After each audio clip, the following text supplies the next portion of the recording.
Saudi আরবের ভিতরে যারা ফুড ডেলিভারি কাজ করে তাদের সাথে কন্টিনিউ এ ধরনের প্রতারণা, এ ধরনের হেনস্থায় তারা ভোগান্তিতে পড়ে।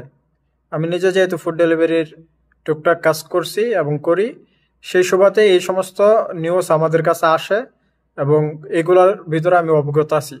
আজকের এই ভিডিওটির মাধ্যমে আপনাদেরকে জানাবো যে আপনারা যাতে এই ধরনের প্রতারণার স্ক্যামারের চক্করে যাতে না পড়েন।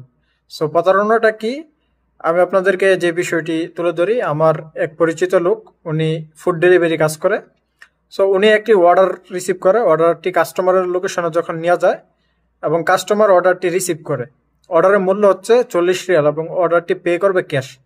সো কাস্টমার 500 রিয়ালের একটি নোট দিছে এবং ডেলিভারি বয় আপনার 460 রিয়াল রিটার্ন করছে। পরবর্তীতে এই যে 500 রিয়ালটা, এটা হচ্ছে নকল নোট। যখন এই নোটটা নিয়ে সে একটা সুপার মার্কেটে যায় এবং সুপার মার্কেটের ভিতরে তাকে আটক করে যে তুমি এই টাকা পাইছো কই, এটা নকল টাকা।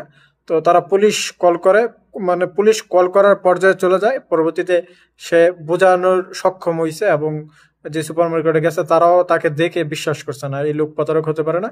সো ওইখান থেকে সারা পায়ে আসা যায়।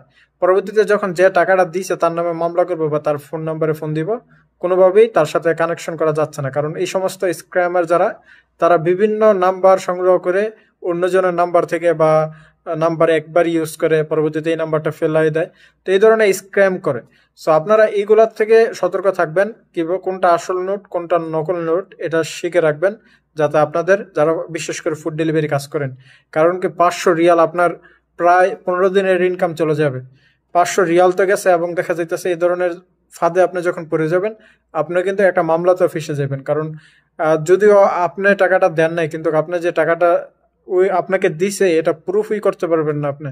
সো আপনারা সবাই সাবধান, সতর্ক থাকবেন, আমার কোনো ভাই যাতে এ ধরনের বিপদে না পড়ে, যার জন্য এই ইনফরমেশনটুকু আপনাদের সাথে শেয়ার করা।